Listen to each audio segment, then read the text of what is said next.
What's up? Can you hear me?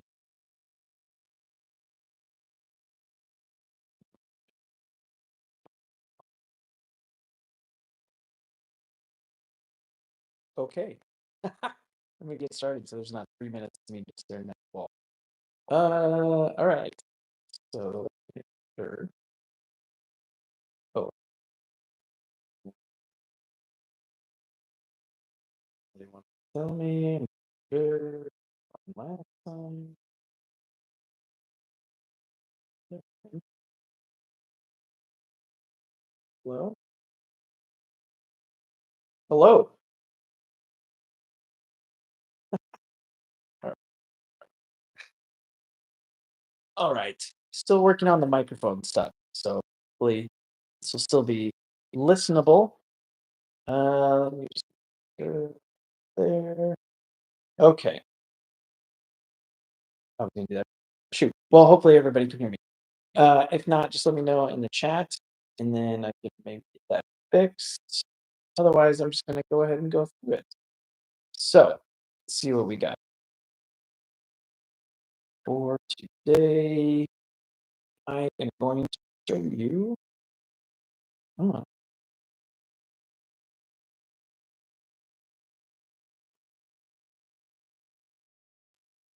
all right, good, brilliant. Okay, so um, today I just want to go over terminology changes with subtext, how that relates back to grammatica theory, and everything going forward. So, for anybody who doesn't know, um, I've known dramatic theory for quite a long time, and um, so subtext is a development of it, an extension of it, the development of the theory, based on all the practical stuff that I've learned over the decades, either learning it or actually teaching it.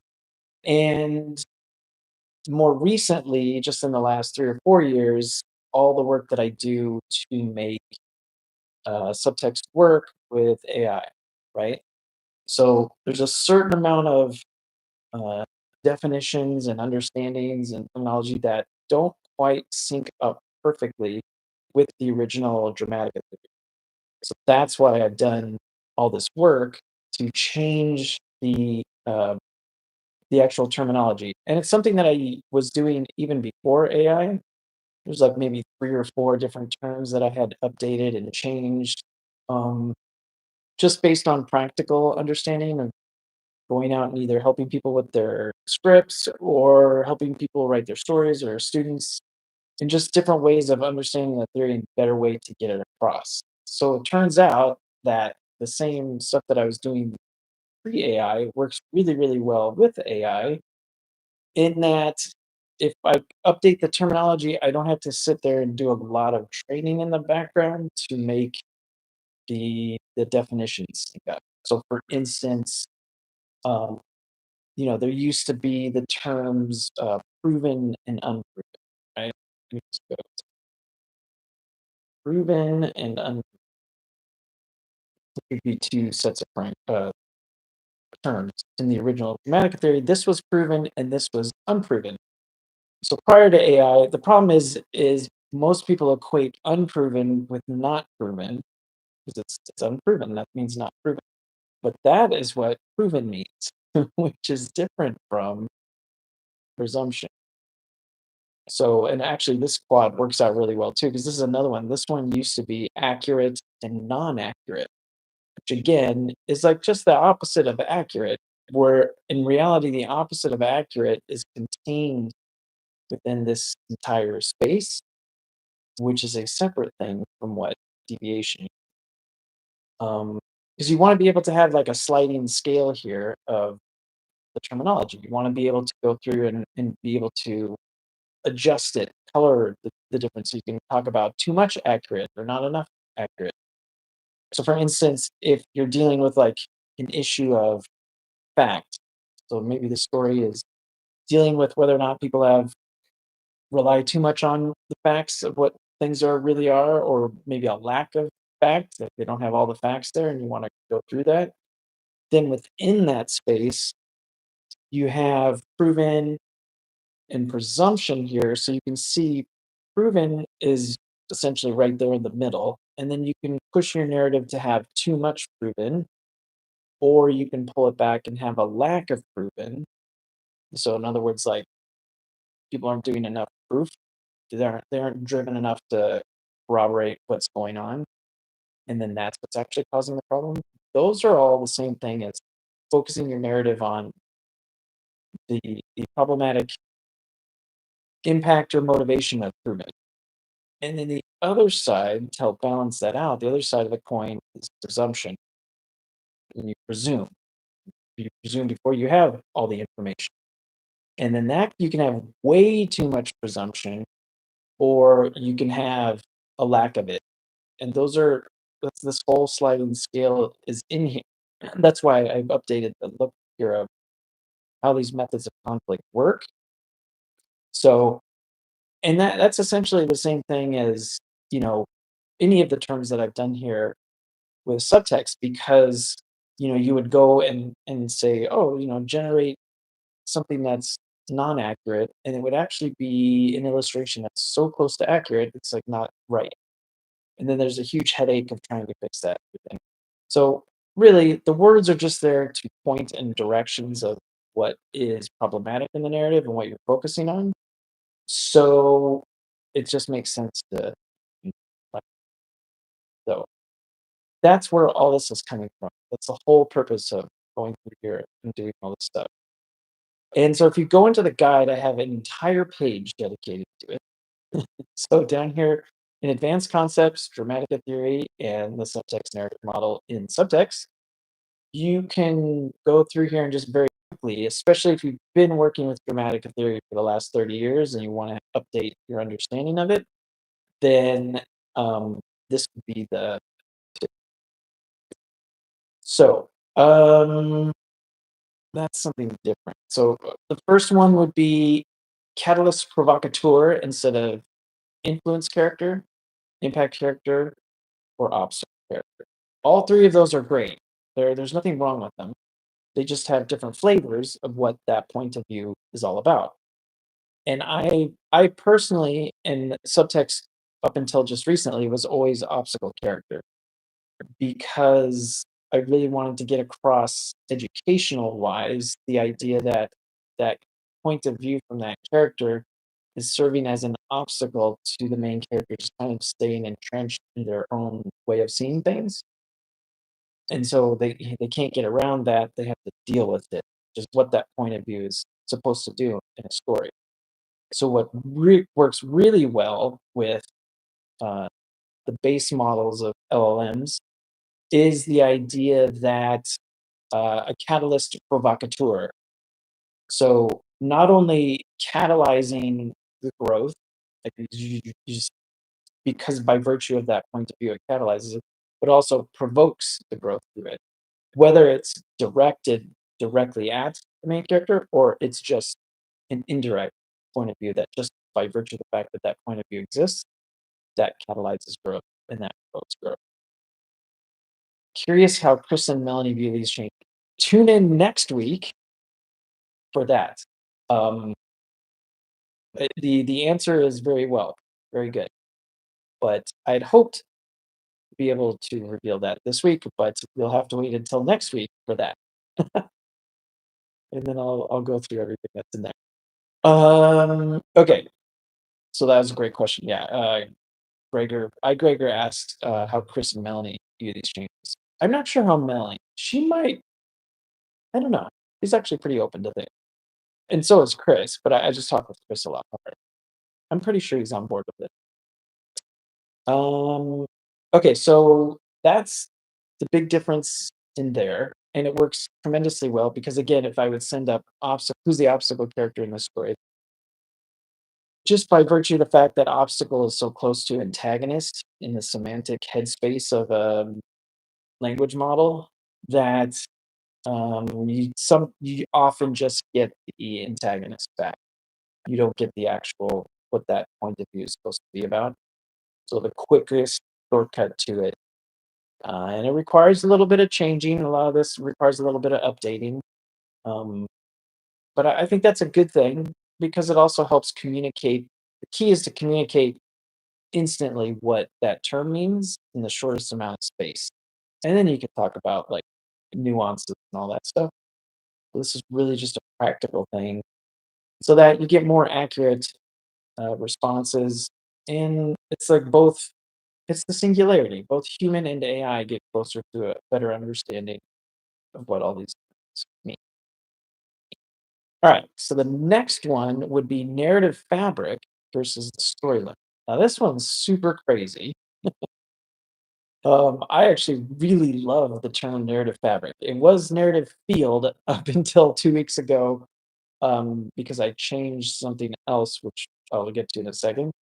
But I really love fabric because what it is or what it shows is if I go into a story, I believe I rolled this out. Uh, that one's would be a good example. Oh, actually, this is so conclave, right? Yeah. So, Conclave, which is a recent film, if I go down to, all right, so here you can see, and I've done a lot of work here making this all.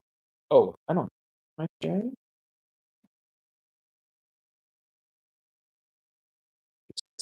There we go. Got it. Just getting used to the live stream. Okay, so here's Conclave, and this is in subtext in the story forms. And so this is a story form I've gone through, and I thought it was a fantastic film.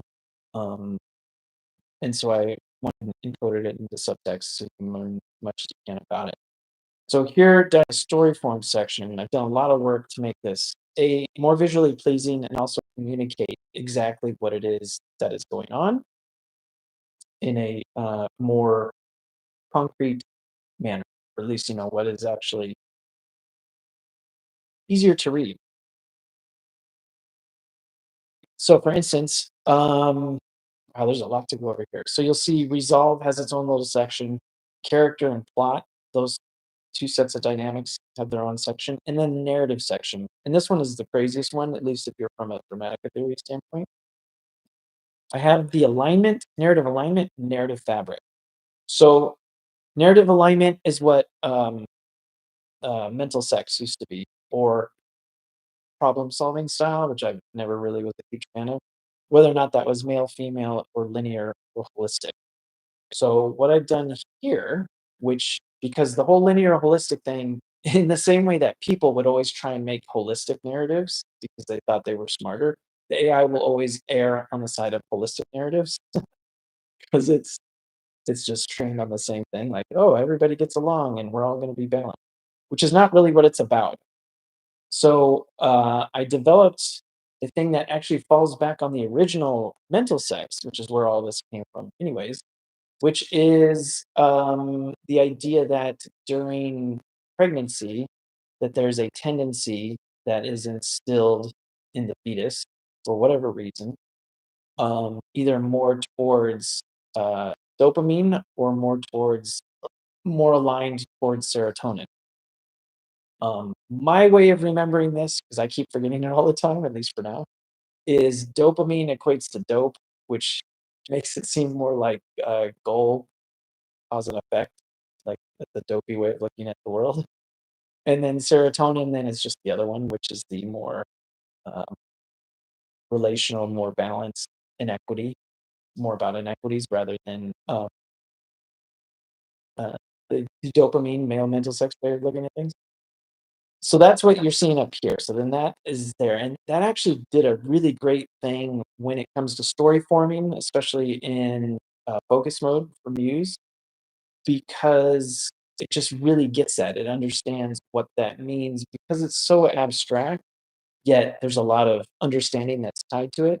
When it comes to analyzing or appreciating, if you just upload a script, for a synopsis, appreciating whether or not that is truly cause and effect, problem solution, goal oriented, or if it is intention, overwhelm, that direction, it picks up on it a lot quicker. It's a lot more. And a lot of it has to do with a lot of stuff that I've trained into it in the background, but I found that to be really, really nice.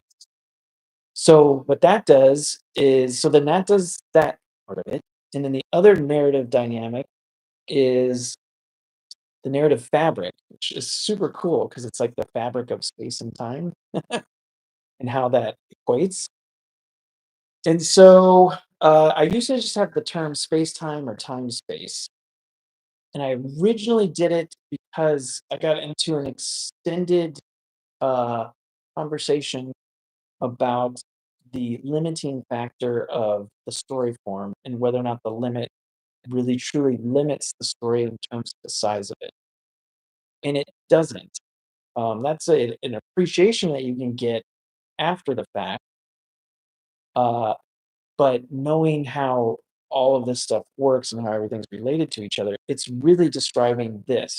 So I thought it was super important to get that out so that people could see actually what this is doing is it's dictating or identifying the fabric of space and time in the story, and whether or not which one is held by the author in terms of objective. I mean, this is really an author both ways, but you could think of it like what's the construct of the narrative from the author's point of view, and how does that relate to the construct of the narrative from the character? And characters meaning usually story form when we talk about this stuff, characters are not even a consideration. You know, they're subjective. That's more the storytelling part of it and the audience's perception.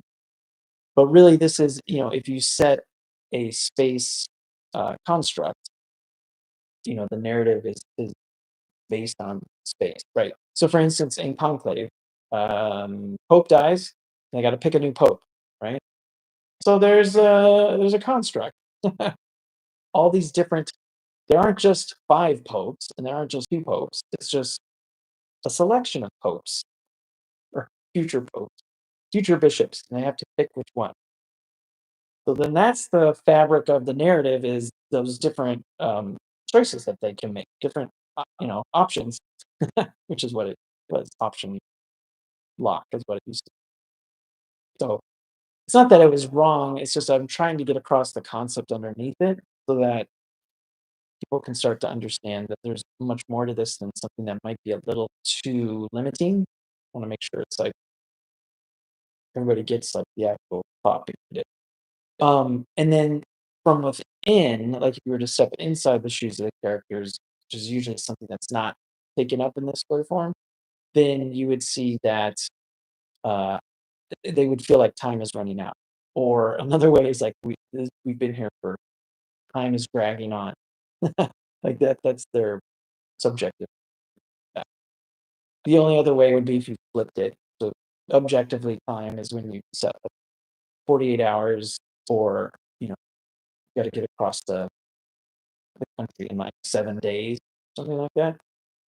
Um, or high noon or something where there's like a time when it all comes to an end. Then that would be time, and then space would be running out of space to run to as time is being held objectively, which you could see like it doesn't make any sense. It's an appreciation just held in our minds that really is nonsensical, but is essential for understanding a narrative. So that's what is happening. And so I've updated that more complex, perhaps a bit less practical, but much more aligned with the theory's original concepts, and also much more aligned with an AI enhanced way of looking at it.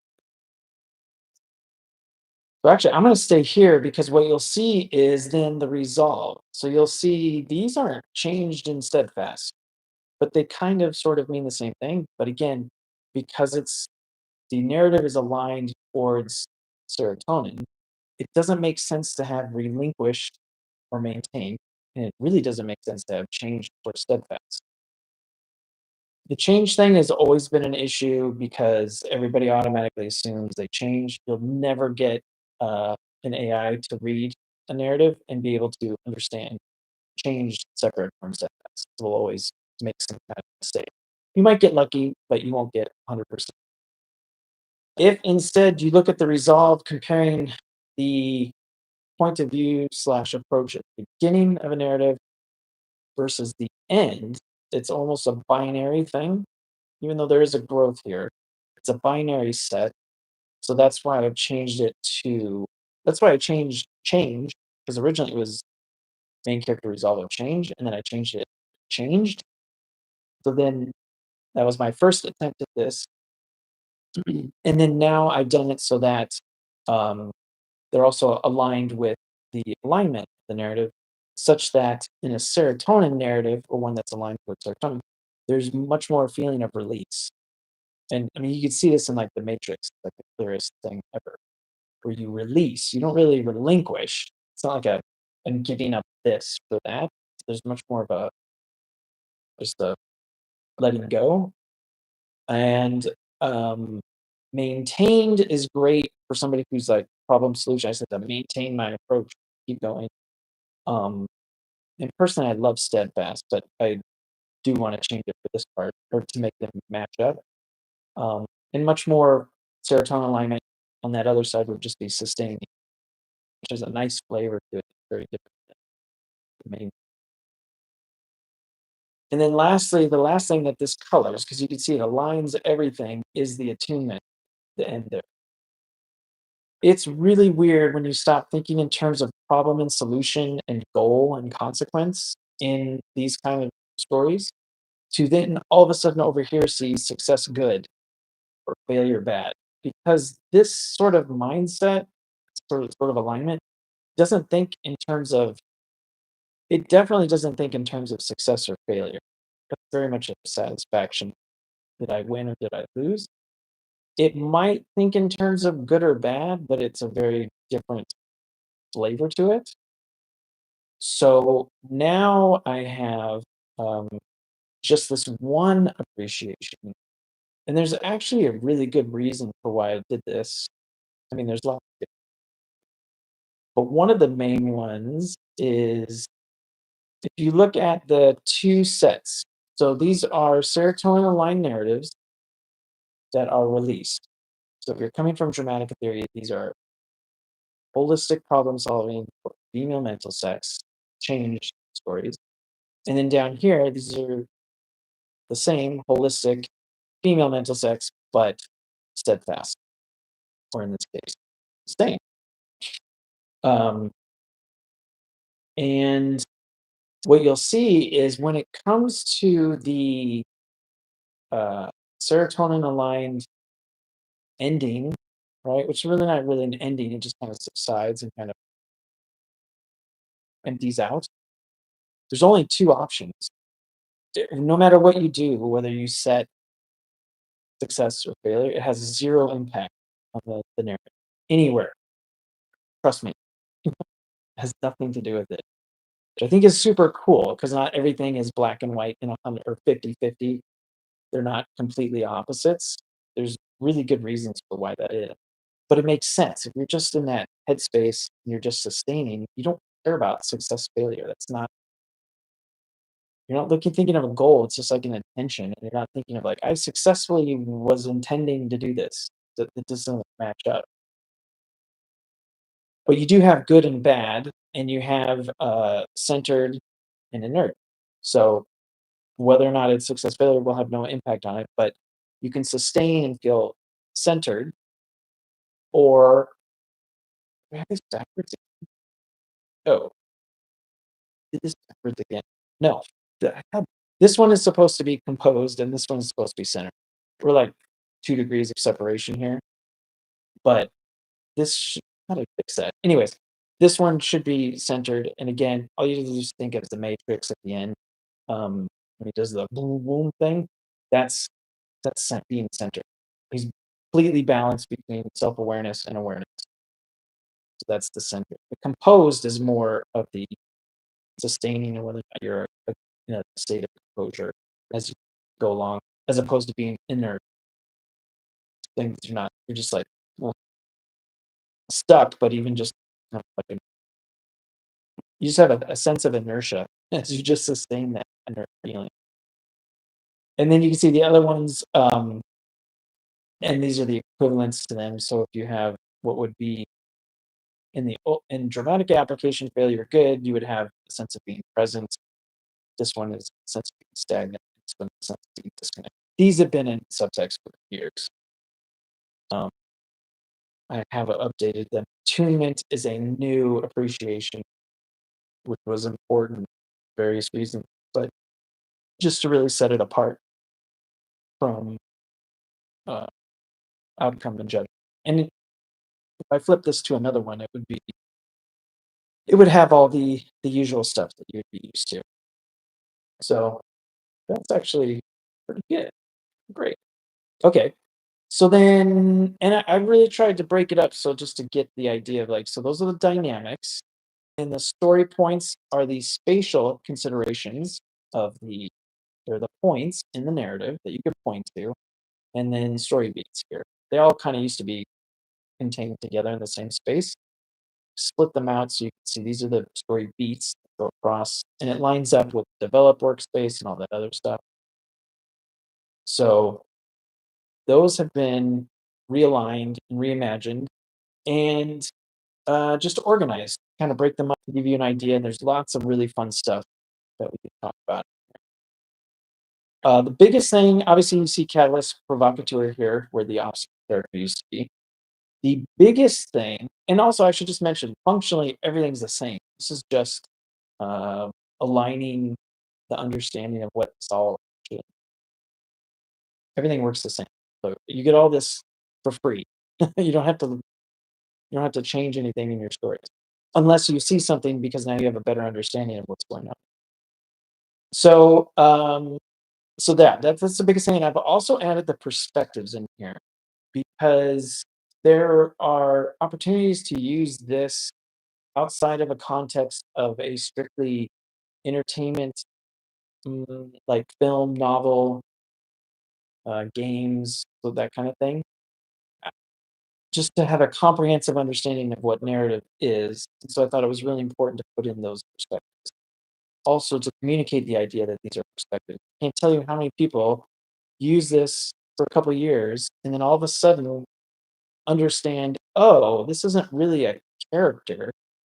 It's actually a point of view. It's actually a perspective. If I'd known that, I wouldn't have beat my head against the wall for so long. So, and also because there is a perspective feature very specific in subtext, I wanted to make sure that that was super, super clear.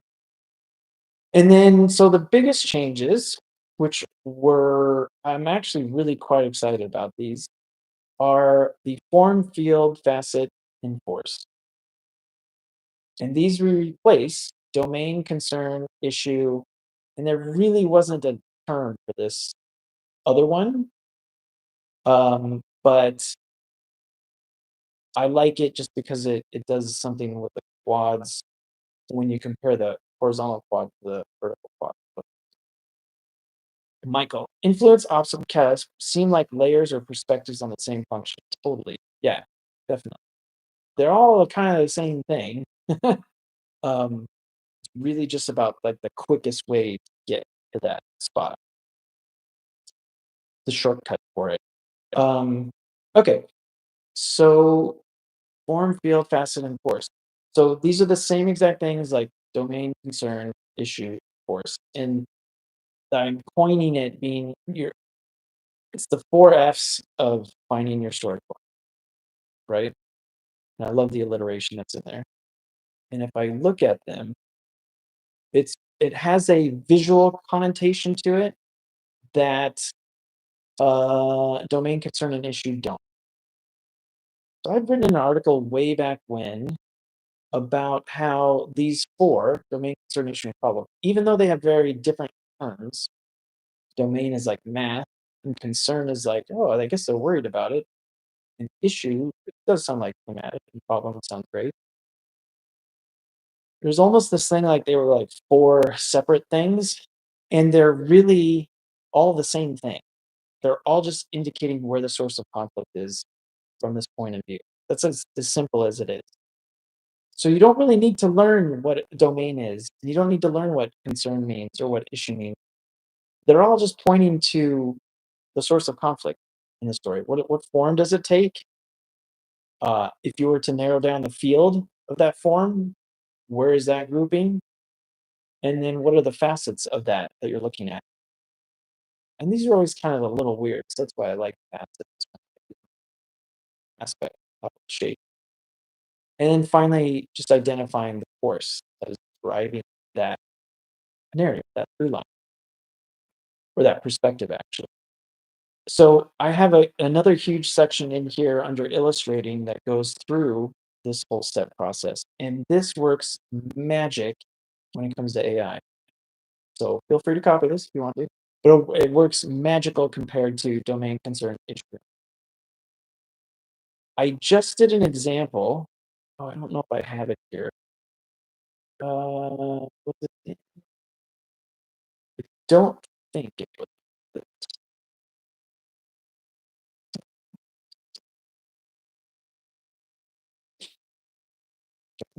here.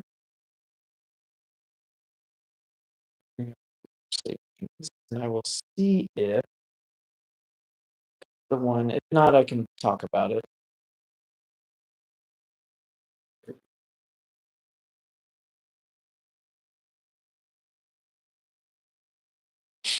Come on. Obviously, I have a lot of optimizations to come up with. Okay. Last week, I think it's just, yeah. No, that's um. So I guess I'll just go back here. When it came to identifying the story form for a story that I had come up with, it it figured it all out all at once.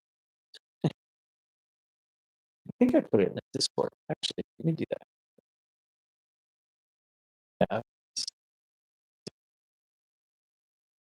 Yeah, Discord. Yeah, hang on. Streamer mode. Boop. Okay. Yeah.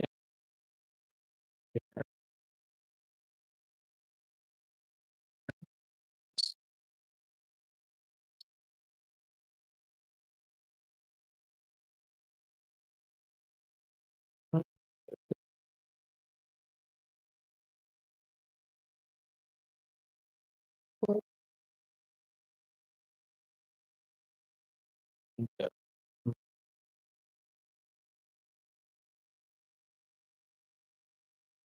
See two Discords. What are those two Discords?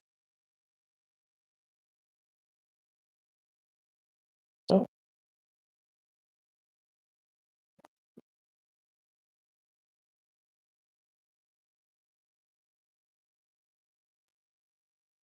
yeah. Uh,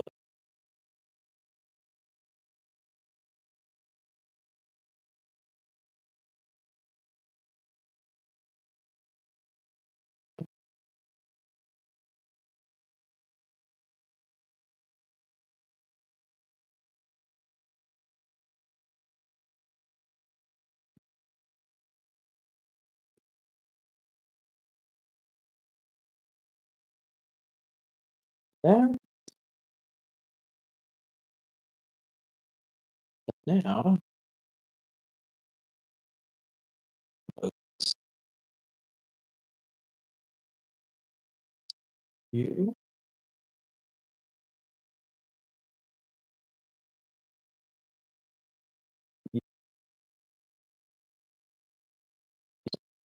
Now, there. Yeah.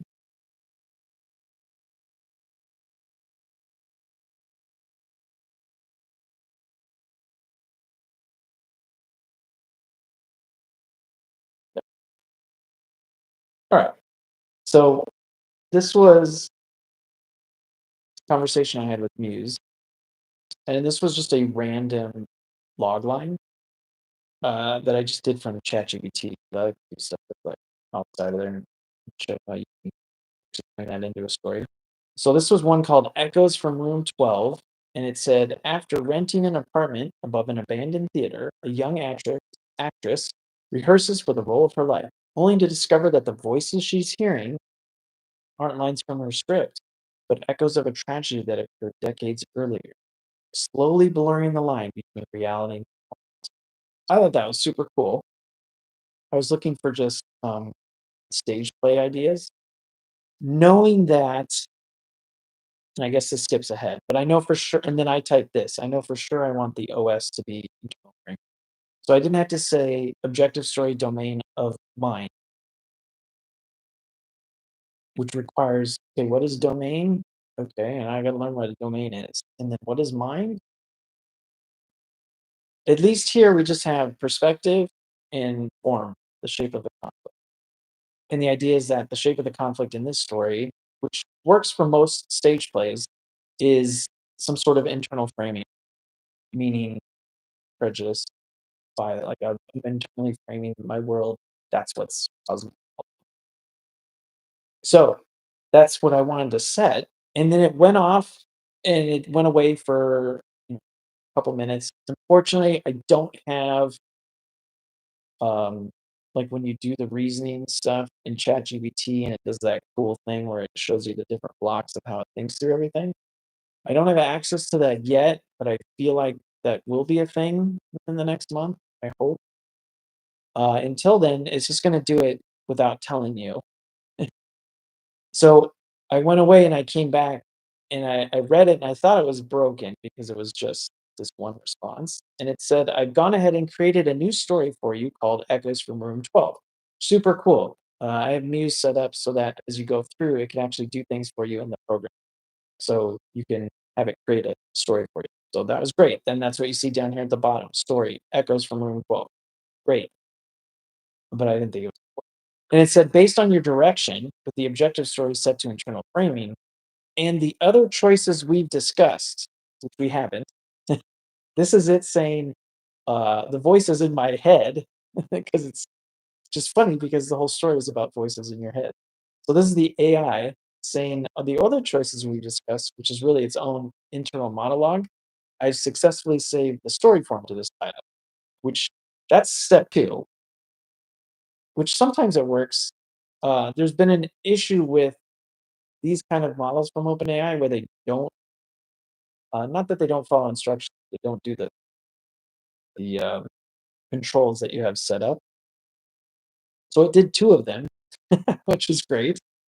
Actually, did three of them because it ran through and reasoned through the entire story form just based on this.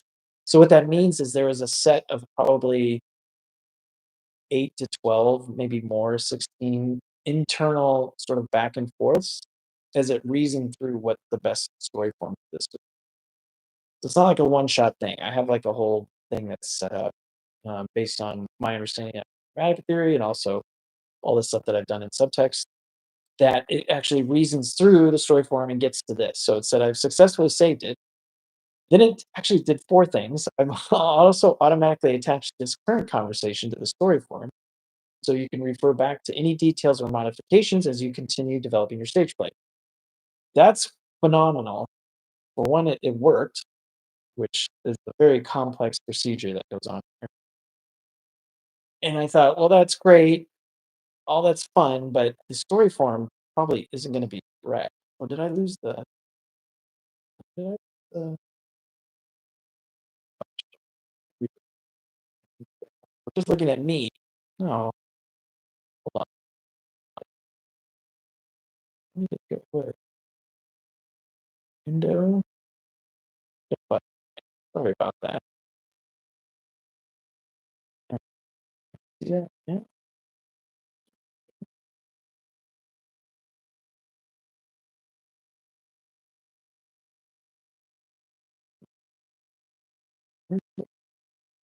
Okay, yeah, there.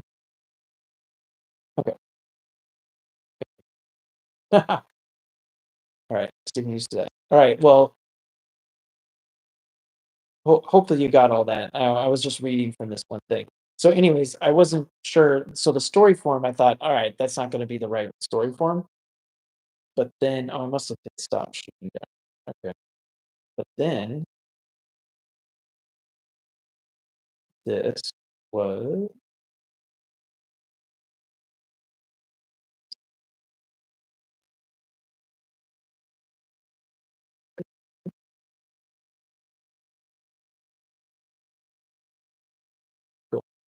do that. So this is the actual story form in Muse that it had created. Makes it right. Well, it's super blurry.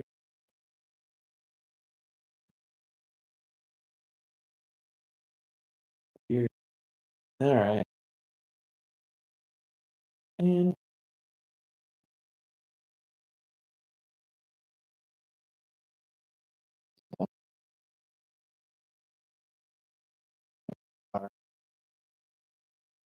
all right. Well, I guess you can't read it. Not that work. I mean, it's fine if it's in another place. But essentially, the idea is that the story form that it came up with was 100% correct. It had figured out that the outcome and the judgment was failure bad. It figured out the pivotal elements of the main character and the catalyst character, and they were actually flipped because in a failure story. There's all kinds of stuff, and it was pretty. pretty all right, let me go back to I created 30,000 words of story exploration in Muse over the last 2 days. And I ask something that complex for the story form. Do you mean like go through those 30,000 words? Is the story and then Gregor asks, is the story form framework you went over earlier to be found somewhere in the guide? By the story form framework, do you mean um like what all the different parts of the story form mean? Is that what you're and if my audio was breaking up, I know that's like a thing that I was supposed to fix. Hopefully it's workable. I don't know if anybody the new terms. Oh yeah, the new terms are in the guide for sure. 1,000%. They are here in mathematical theory.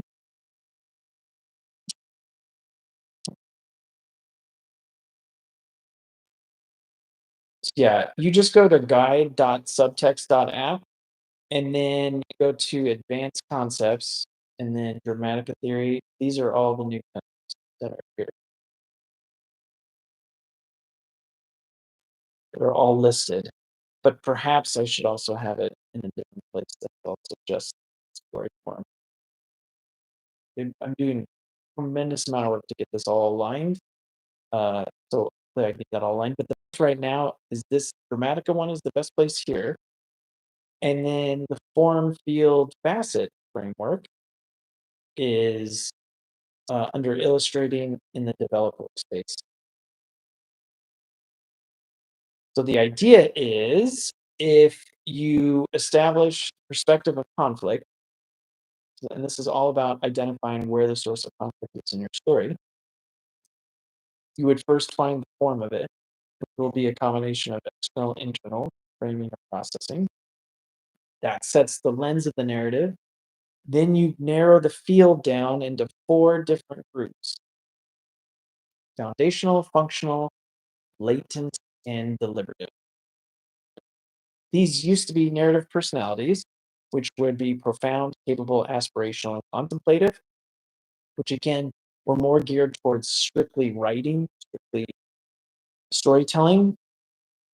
Not to say that these aren't, but again, these are much more in line with kind of elements that you would want to think of when you're thinking of these different groups.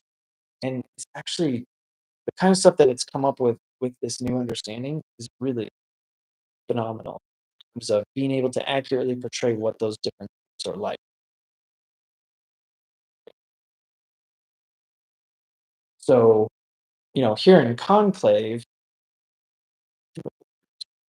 deliberative group, which makes complete sense. The entire play, which is based on a novel, is all about deliberation, right?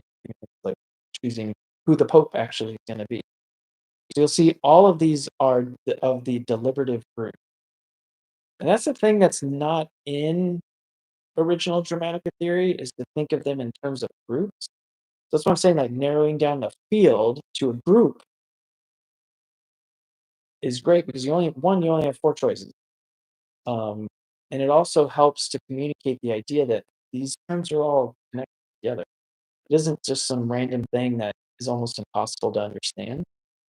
So if I go to the story form builder and I look here at the four perspective through line, you'll see external framing, internal processing, internal framing. You can see it's set default to what is the goal of the story. If I hit the grouping button over here, now it shows you what is the field group of this story. So if I was going to write conclave, I would just do that. A deliberative group. Here are the fields. These are the different four different fields that are in that group, and then here are the forces that are in. And the reason why is because if you're focusing the four perspectives in a certain area, a certain field, then you're going to see that there's a set of forces that coordinate with that are integral to that kind of story. And I'll go over this a billion times. I'm sure I will have to, but that's the idea. Latent space, that's when you get like pursuit, avoid, and that kind of stuff.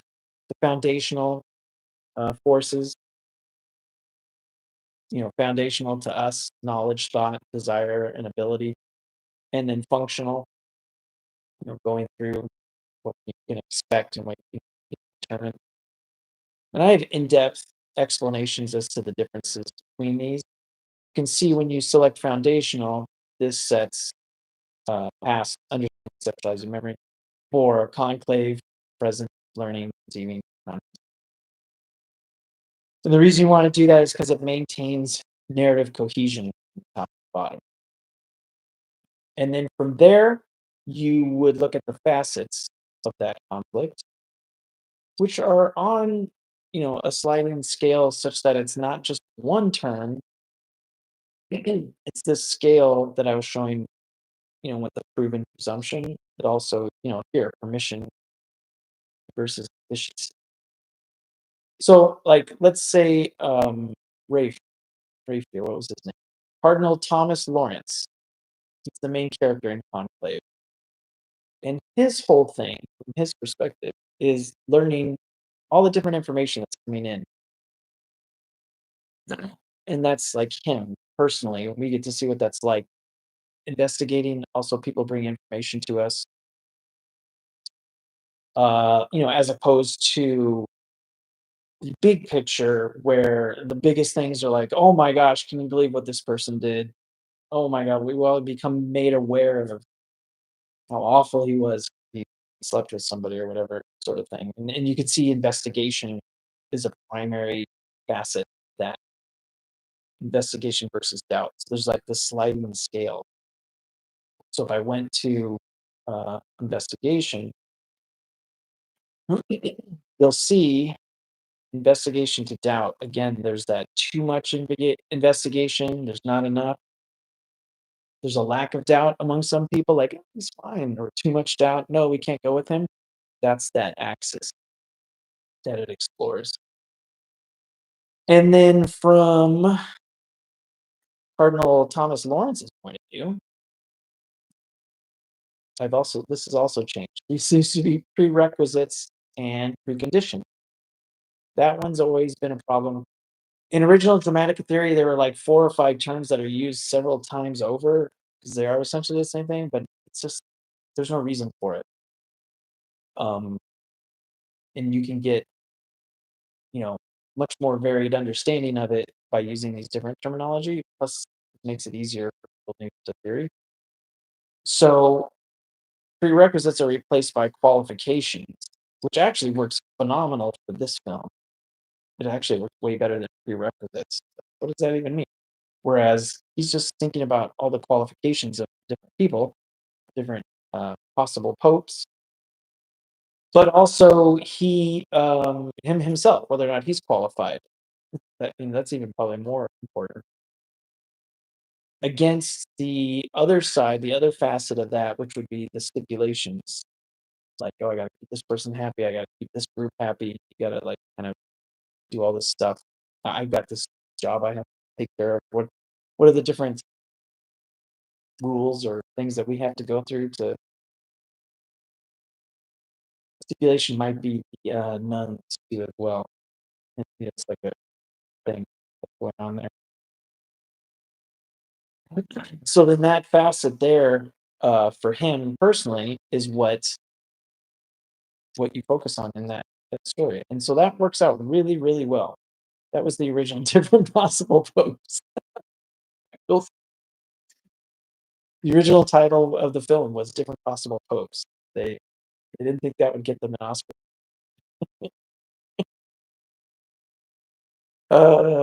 Okay. Silliness, silliness, silliness. Alright. Man, it's a whole hour of theory. Alright. And then just real quickly, although this is a really complex concept, when you hit the bottom of the model, which is actually the size of the model, by the way, it flattens out so that it's not just one force, it's forces, sub-forces is what I'm calling them, even though I have it in the, um, kind of visual representation, I made it look like, or at least I split it up so that you could see that these are 4, but in every quad, there's always one that's like, which one of these one of them is not gonna be like the other 3. So we have these other 3, and then this 4th one is like, well, all of a sudden, that's not just a thing, it's like a different in point of fact, that different thing is actually the model looping back onto itself to come back up into here. So that whole torus thing where it's like once you get down here, now you're like, wait a second, what's the story of these forces? And then you would go into another narrative. If this was like a series, maybe, and this was the story form of the entire season, then these would break down like different episodes. You could do that. The problem is once you go into that space of this narrative, you lose sight of the top of this, and then you lose track of what the story's about. That's the thing with when you're in an episode, you kind of have a general notion of what the overall story form is, but once you're in the episode, you're in that story form. Um, and then you can appreciate once you've seen the whole season, you probably think back and go, "Oh, I know the story from the season," but you'll lose track of the episode. That's the actual size. That's the limit of how the theory works. So down here at the bottom, and these work functionally just the same. This is a serotonin narrative, so these have been updated because again, problem, solution, focus, and direction do not make any sense to a story that has an intention and some feeling of overwhelm. It doesn't make any sense whatsoever. So these have been in subtext forever. Condition, adjustment, resistance, flow. Those are just affordances for this kind of narrative. Give you an idea of what that feels like. What all those different forces are like. So I think actually that is probably where I'm gonna stop.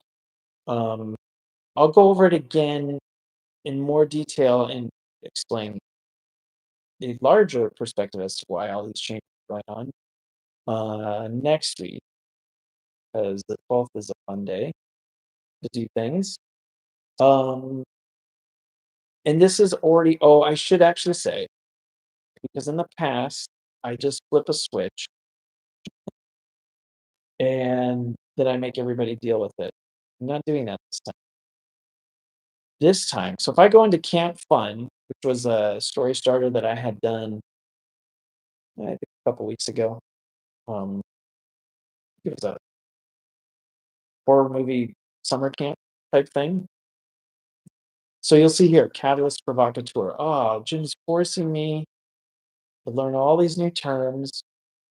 You'll see automatically your story form has been updated. Everything looks good. So I do see that this said, oops, well, everything else, all good, copacetic. But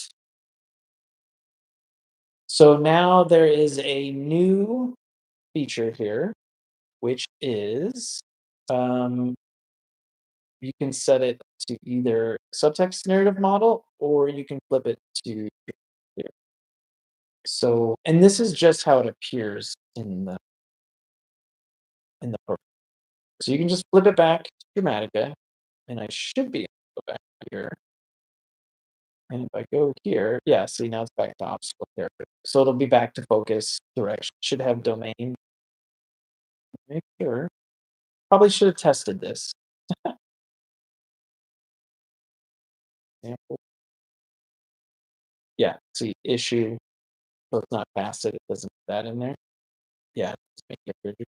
So you can gradually move into it, and then maybe when you feel a little bit more comfortable, you can come back and switch this to back to subtext variable, and then everything will be set the way that you would expect it to be, so that you can slowly go along here. Yeah, so you'll see like um, and then I just noticed this because I was up here. This used to be a brain, but now that I've aligned all of this to be narrative sync as opposed to brainstorming, then which I think was last week's update, the narrative sync factor here is just when you generate stuff, if you want it to be less um, random and more determinative, go to the left. If you want it more what's possible, more imaginative, go all the way.